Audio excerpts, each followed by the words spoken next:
Drumming, it connects to people. There's a thing about it where folks in community can hear one another. They can feel something in common.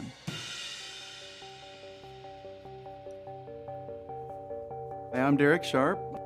I started building drums under the name TreeHouse Custom Drums in the year 2000. Drum building by hand is slower. It is less efficient to the point I might say it's inefficient.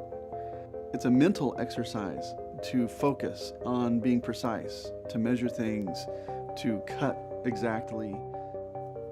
For example, I'll drill a hole that a piece of metal is going to fit into that's screwed on. You'll never see the hole. But I know that I didn't put the mark in the wrong place or drill it mistakenly. I knew it's a cylinder because I put it there.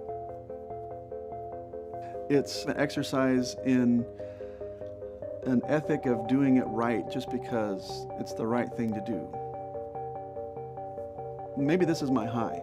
I make that drum, I have this anxiety, I have this good anxiety, this nervous energy to do it well. Turn the music up, go in the basement, exercise my introversion, and make a drum. Put on the headphones and make the world go away. I make it, it's done, that's my fix. This is my getaway. This is my emotional recharge. This is a reset for me. As a musician, it's in my soul. I have to do it. I have to hit the drum.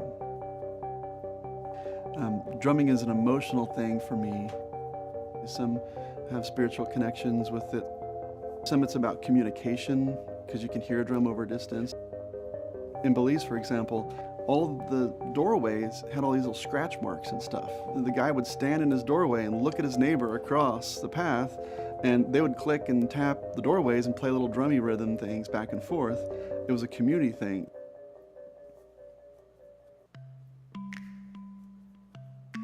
When I see someone using a TreeHouse drum set on stage, when I hear someone play the thing I made, it's an honor.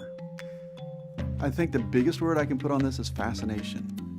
I just look at this with an air of pinch me, is this real?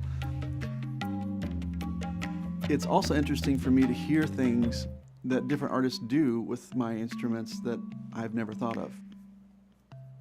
I'm that kind of personality type that wants to connect to a person. Something about this drum building is fulfilling to me in the sense that it's me a builder and you a customer. I still want to know that person because I'm curious. Is this going to be in a modern art museum in New York City on the wall that nobody will ever hit? Or is this going to get burned up in a video? Or is this going to Europe under a plane for a tour? Different people have different angles, and those stories are interesting to me. I can get at that one-on-one, but if this were a huge company, I wouldn't know those folks, and that's not interesting to me. What's a little kid in tiny town Kansas doing making an instrument that goes to Wembley Field and is played in front of 50,000 people on BBC? From Topeka, Kansas, in a basement, in a building 24 feet wide. That's just amazing to me. Let's come together and play music together the way I know how to bring that to a group of non-musicians is the immediate success you can get in making a sound on a drum. You don't have to have a special way to hold your mouth, to blow a horn. You don't have to have special knowledge. It's real basic.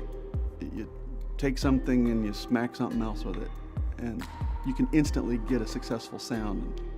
Doing that in a group, sharing these ideas with folks, and breaking down some barriers, that's a lot of fun.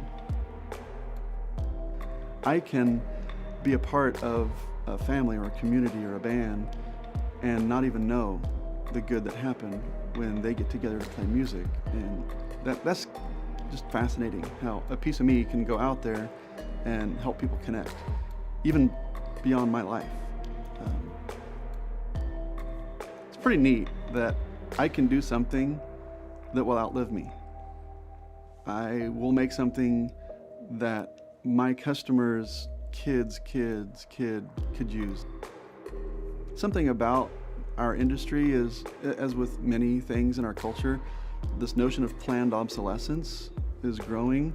I'm not in the mood. I want to make an instrument that's going to last far beyond my life. And that takes time and a little bit of experience and attention to detail to do it right so it does last and so it's quality. But that's appealing to me. I don't have the skill to carve a statue that thousands of years from now will be in some museum. I can do what I can do. I make drums. Taking the time to make an instrument to the best of my ability, to make it what, in my opinion, is right. And in so doing, I make an instrument that will last. These drums are my legacy.